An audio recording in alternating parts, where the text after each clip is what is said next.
نحمده ونستعينه ونصلي على رسوله الكريم أما بعد. باب بيع النخل قبل أن يبدو صلاحها. یہ باب ہے کھجوروں کے درخت خریدنے کے بارے میں، اس سے پہلے کہ ان کا پھل پک جائے. پیچھے والے باب میں جو بات تھی وہ یہ تھی کہ کھجوریں خریدنا جائز نہیں ہے جب تک کھجوریں پک نہ جائیں. اب مسئلہ یہ ہے کہ کیا کھجوروں کا درخت، کھجوروں کا باغ کسی نے خریدنا ہے تو کیا اس کے لیے بھی کھجوروں پر لگے ہوئے پھلوں کا پکنا شرط ہے یا نہیں؟ تو اس سلسلے میں امام بخاری رحمہ اللہ نے یہ باب قائم کیا ہے. تو اس میں جو درست بات یہ ہے، جب خریدار کا مقصد درخت خریدنا ہو، باغ خریدنا ہو، پھل مقصود نہ ہو، تو پھر کچے پکے کا کوئی اعتبار نہیں، کیونکہ جب وہ درخت لے رہا ہے اس کا اصل مقصد درخت خریدنا ہے. پھل لگا ہے یا نہیں لگا اس کو اس سے سروکار نہیں ہے. بعض علماء یہاں پر کہتے ہیں کہ وہ اس وقت خریدے درخت جب اس پر پھل نہ ہو، لیکن امام بخاری رحمہ اللہ نے جس انداز سے اس حدیث کو ذکر کیا اس سے یہی معنی سمجھ آتا ہے کہ جب خریدار کی مراد درخت ہو، باغ ہو، پھل خریدنا مقصد نہ ہو تو پھر اس کے لیے پھل کچا ہو کہ پکا ہو کوئی شرط اور کوئی ممانعت اور کوئی پابندی نہیں ہے. دونوں طرح خریدنا جائے گا، چاہے پھل پک چکا ہو چاہے کچا ہو، کیونکہ اس کی مراد درخت ہے. اس سلسلے میں حدیث لائے ہیں. امام بخاری کہتے ہیں کہ ہمیں بیان کیا علی بن حیثم نے، وہ کہتے ہیں ہمیں بیان کیا معلّہ نے، وہ کہتے ہیں ہمیں بیان کیا حشیم نے، ہمیں خبر دی حمید نے، ہمیں بیان کیا انس بن مالک رضی اللہ عنہ نے نبی صلی اللہ علیہ وسلم سے کہ انہو نہا عن بیع الثمرات حتی یبدو صلاحها، آپ نے پھلوں کی بیع سے منع کیا یہاں تک کہ وہ ان کا پکنا ظاہر ہو جائے. وعن النخل حتی یزہوا، اور اسی طرح آپ نے کھجور کے خریدنے سے بھی منع کیا یہاں تک کہ وہ پک جائے. قیل وما یزہوا، کہا گیا یہ یزہوا اس کا کیا معنی ہے؟ قال یحمار او یصفار، پھل سرخی کی طرف مائل ہو جائے یا زردی کی طرف کچھ مائل ہو جائے، اس کو پھل کا پکنا کہتے ہیں. مسئلے کی وضاحت کل کے درس میں تقریباً ہو چکی ہے. آج کے اس باب میں جو چیز تھی وہ درخت خریدنا تھا، تو اس میں نے عرض کر دی کہ درخت خریدنے کے بارے میں وہ ممانعت واضح طور پر نہیں ہے. باب اذا باع الثمار قبل ان يبدو صلاحها ثم اصابته عاهة فهو من البائع. یہ باب ہے جب خریدار نے پھل خریدا، پھل کے پکنے سے پہلے پھر کوئی آفت آئی اور جب پھل تھا باغ کا وہ خراب ہو گیا، اب یہ نقصان کس کے ذمہ ڈالا جائے گا؟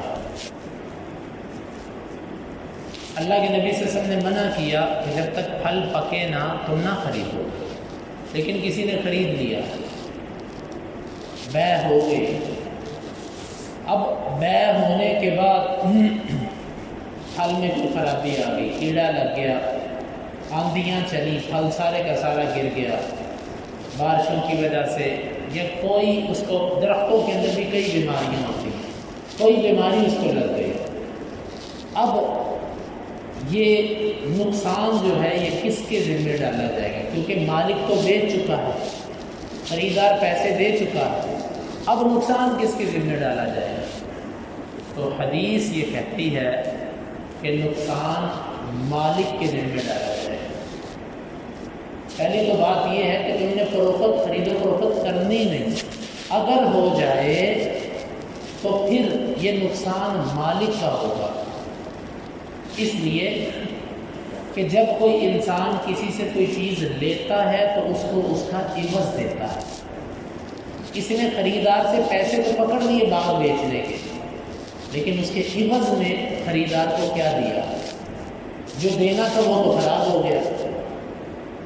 تو یہ امام بخاری نے جو حدیث ذکر کی ہے اس میں یہ مسئلہ ہے کہ اگر پیسے ادا بھی ہو چکے ہیں سارے کے سارے پیسے مالک کو جا چکے ہوں اور ادھر سے باغ خراب ہو گیا، تو پھر مالک پیسے واپس کرے گا۔ کیوں؟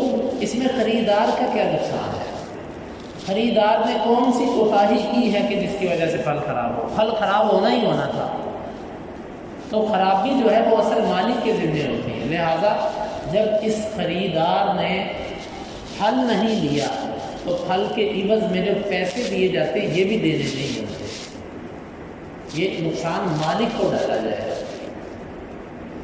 دوسری بات، اگر پھل پکنا شروع ہو گیا، اس کے بعد سودا ہوا، اب تو سودا جائز ہے، پھر پھل پر کوئی آفت آ گئی، یہ جو کہا گیا نا پھل پکنے سے پہلے سودا نہ کرو، پھل پکنے کے بعد سودا کرو، اس کا مطلب یہ ہے کہ اکثر پھلوں پر جو مصیبتیں آتی ہیں وہ پکنے سے پہلے آتی ہیں۔ پکنے کے بعد بھی آ سکتی ہے کبھی آفت، لیکن بہت کم۔ پکنے سے پہلے اکثر اور پکنے کے بعد نہ ہونے کے برابر۔ لیکن ہوا ایسے، کسی بندے نے باغ خریدا، خریدنے کے بعد پھل پک بھی چکا تھا، پھر کوئی آفت آ گئی، اب پھل کس کا ہے؟ اب نقصان کس کا ہے؟ تو شریعت یہ کہتی ہے کہ اب امام بخاری کا موقف یہ ہے کہ اب جو نقصان ہے وہ خریدار کو ڈالا جائے۔ کیوں؟ جب پھل پکنا شروع ہو گیا تھا تو تمہیں فوراً توڑ دینا چاہیے تھا، تم نے اس کو اتنی دیر کیوں چھوڑا کہ اس پر لگے پھل کے اندر کوئی آفت آ گئی؟ ہاں، جب تم نے کچا خریدا تھا تب تو توڑا ہی نہیں جا سکتا تھا، اس لیے مالک کا نقصان ہوا۔ اب جب پھل پکنا شروع ہو گیا تم نے فوری کیوں نہیں توڑا؟ اب نقصان تمہارا ہے۔ تو یہ خلاصہ یہ ہوا اس بات کا کہ اگر کچا پھل بیچا مالک نے، بیچنے کے بعد پکنے سے پہلے پھل خراب ہو گیا تو مالک پابند ہے کہ جس سے خریدا ہے اس کو پیسے واپس کرے۔ اور اگر پھل پکنے کے بعد بیچا گیا، خریدار نے فوری نہیں توڑا، توڑنے سے پہلے پھر آفت آ گئی، تو اب نقصان خریدار کا ہے، مالک اس میں کچھ ذمہ دار نہیں ہے۔ امام مالک رحمہ اللہ کہتے ہیں کہ نقصان کے ذمے میں یہ دیکھا جائے گا اگر پھل کا نقصان، باغ کا نقصان تیسرے حصے تک ہوا ہے تو اس کی کوئی پرواہ نہیں کی جائے گی۔ کوئی کہتا ہے 8ویں حصے تک نقصان ہوا، مطلب اس بات کا یہ ہے کہ ایک باغ خریدا، اس کا 33% پھل خراب ہو گیا، کیا آپ اس 33% کا کلیم اس باغ کے مالک پہ کر سکتے ہو؟ امام مالک کہتے ہیں نہیں کر سکتے۔ لیکن درست بات اس میں جو معلوم ہوتی ہے کہ جتنا حصہ اس کا خراب ہوا ہو اتنے کا کلیم وہ کرے گا اور مالک اتنے پیسے اس کو واپس کرنے کا پابند ہے۔ چھوٹا موٹا نقصان تو عرف میں چلتا ہے، مثال کے طور پہ کوئی بندے نے باغ جب پھل درختوں پر تھا اس وقت اندازہ لگایا کہ اس سے کوئی 5000 پیٹی نکلے گی، لیکن جب نکالی تو 4، 4.5، 4.25 تک نکلی۔ عام طور پر وپاریوں میں چلتا ہے کہ 2، 4، 5 من پھل ویسے نیچے گر کے خراب ہوتا رہتا ہے، وہ حساب ہو ہوتا ہے۔ لیکن یہ بات ٹھیک ہے کہ اگر پھل کا نقصان زیادہ ہو تو خریدار مالک پر کلیم کر سکتا ہے، نقصان کیڑا لگنے کی صورت کا ہو یا کسی بیماری کا ہو۔ باقی اگر اپنی کوتاہی کی وجہ سے پھل ضائع ہوتا تو اس میں خریدار ہی لینا رہا ہے۔ اور اسی طرح یہاں پر ایک بحث یہ بھی کی جاتی ہے کہ پھلوں کو پکنے کے بعد بیچو۔ پکنے سے مراد یہ ہے کہ سارے کا سارا باغ پک جائے یا 1-2 درخت پکنا شروع ہو جائیں تو باقیوں کو بھی بیچا جا سکتا ہے۔ اس میں بھی جو بات درست معلوم ہوتی ہے واللہ عالم بالصواب، سارے باغ کے پکنے کا انتظار نہیں کیا جائے گا۔ کیوں؟ پھل تو خراب ہو جائے گا۔ اللہ کا نظام دیکھیں، ایک باغ کے اندر ایک ہی وقت میں لگنے والے پودے، ایک ہی وقت میں ان کو ملتا ہے پانی، ایک وقت میں ان کو سپرے کھاد سب کچھ ہوتا ہے، لیکن پھل ایک وقت میں نہیں پکتا۔ ایک آج پک رہا ہے، ایک کل پک رہا ہے، ایک پرسوں، ایک چوتھ، ایک ہفتے بعد۔ کیوں؟ یہ اللہ کی انسانوں پر ایک رحمت ہے، نرمی ہے ایک ہی دن سارے کا سارا باغ پک جائے، اس کو فوری طور پہ اتارنا، فوری طور پہ پیک کرنا، فوری طور پہ ایک ہی دن پورے باغ کو بیچنا، مارکیٹ میں فوری ریٹ گر جائے گا۔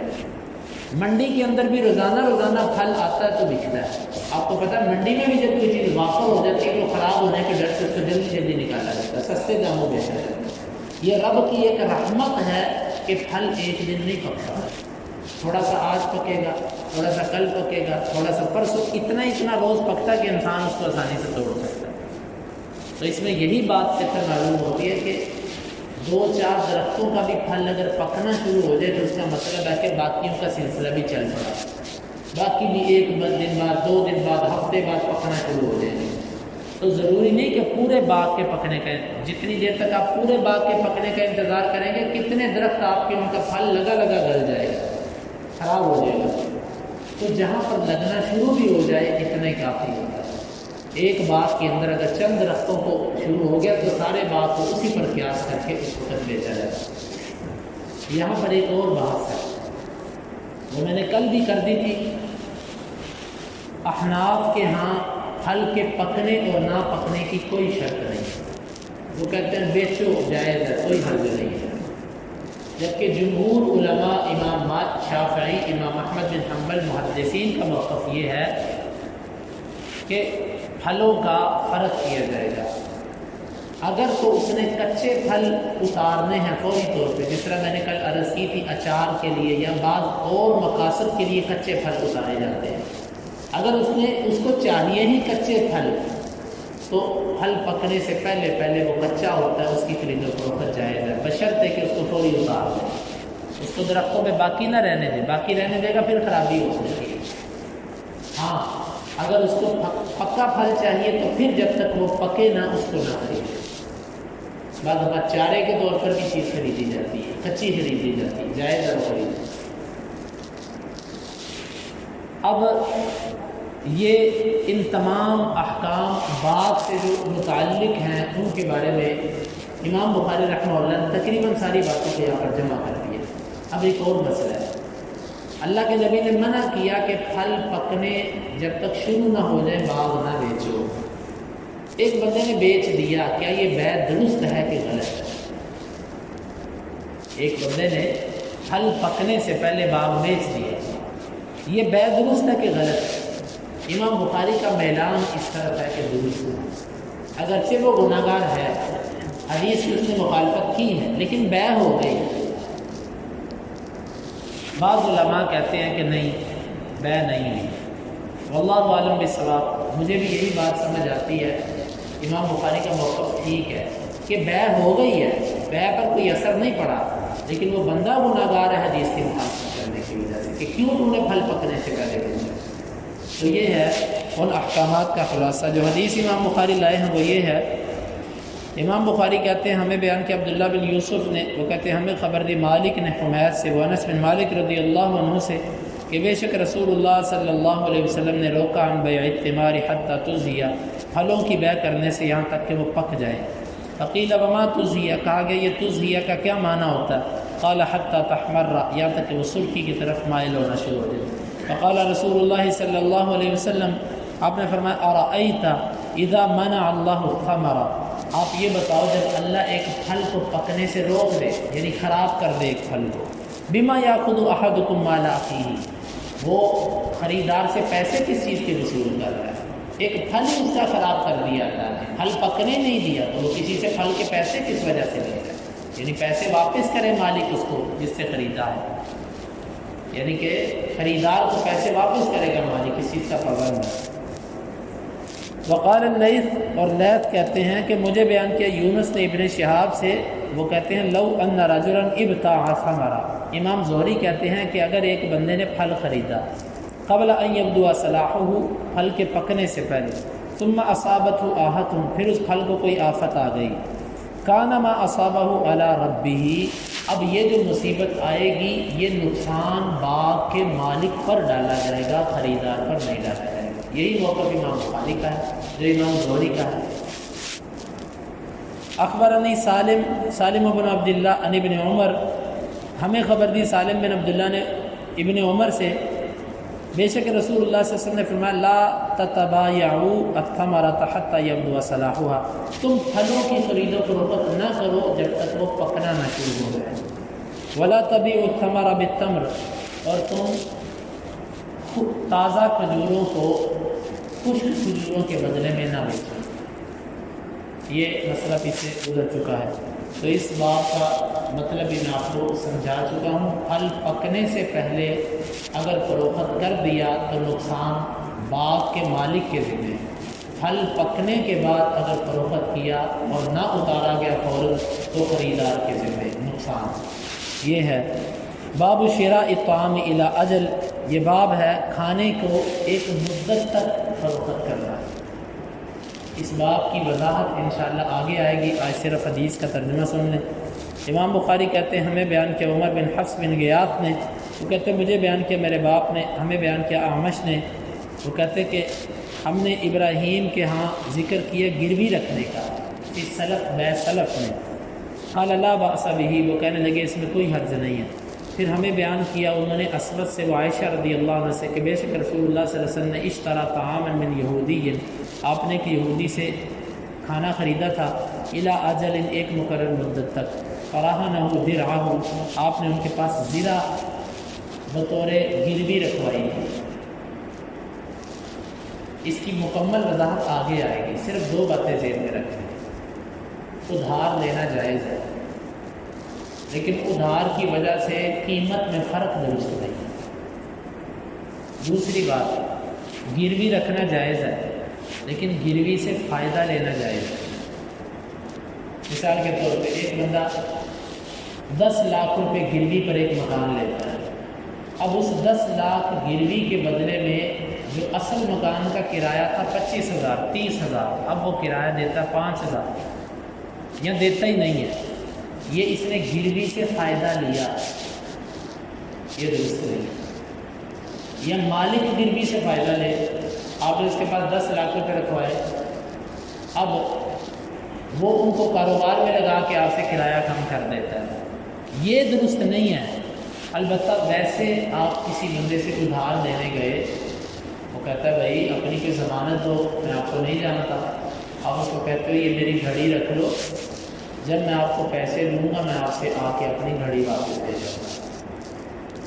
وہ کہتا ہے ٹھیک ہے یہ تمہاری گھڑی میرے پاس پڑی ہوئی ہے، جب تمہیں ضرورت پڑے آ کر لے دینا۔ مالک کے لیے جائز نہیں ہے کہ اس رقم کو استعمال کرو جو گروی رکھوائی گئی ہے، مالک کے لیے گروی کو استعمال کرنا جائز ہے، خریدار کے لیے گروی کے عوض کرایہ کم کروانا، نفع لینا، فائدہ لینا یہ جائز نہیں ہے، دونوں پابند ہیں۔ گروی صرف ضمانت کے طور پر رکھوائی جائے، اس کو استعمال نہیں کیا جا سکتا۔ ہاں اگر گروی ایسی چیز ہو جو استعمال کے بغیر زندہ نہ رہ سکتی ہو، پھر اس کو اتنا استعمال کیا جائے گا جتنا اس پر خرچہ آتا ہے۔ آپ نے کسی کو پیسے ادھار دیے، آپ نے کہا گروی رکھواؤ، اور آپ کو کہتا ہے یہ میری بھینس باندھ لے، بھینس آپ نے باندھ لی، اب بھینس ایسی ہے کہ وہ کھانے کے بغیر زندہ نہیں رہ سکتی، دودھ دینے کے بغیر زندہ نہیں رہ سکتی، تو آپ اس کو جو چارہ کھلاؤ گے اس کے بدلے میں اس کا دودھ نکال لو گے، یہ جائز ہے۔ کیوں؟ جانور نے کھانا ہی کھانا ہے، اس نے دودھ دینا ہی دینا ہے، تو آپ جتنا دودھ نکال رہے ہو اتنا اس کو چارہ بھی کھلایا جا رہا ہے، تقریباً کھاتا برابر چل رہا ہے۔ آپ کو کسی نے گھوڑا باندھ دیا کہ میں گروی کے طور پہ تمہیں گھوڑا دے رہا ہوں، تو جب میں تمہیں پیسے دوں گا اپنا گھوڑا واپس دے دوں گا، تو گھوڑے نے پٹھے کے بغیر تو نہیں رہنا، وہ کھائے گا، تو آپ جتنا اس کو کھانا کھلائیں گے اتنی اس کے اوپر سواری بھی کر سکتے ہیں۔ یہ ایسی چیزیں ہیں جو استعمال کے بغیر زندہ نہیں رہ سکتی۔ البتہ آپ کو ایک بندہ مکان کرایہ رکھوا دیتا ہے، سونا رکھوا دیتا ہے، پیسے رکھوا دیتا ہے، اب یہ استعمال کے بغیر کیسے خراب ہو جائیں گے؟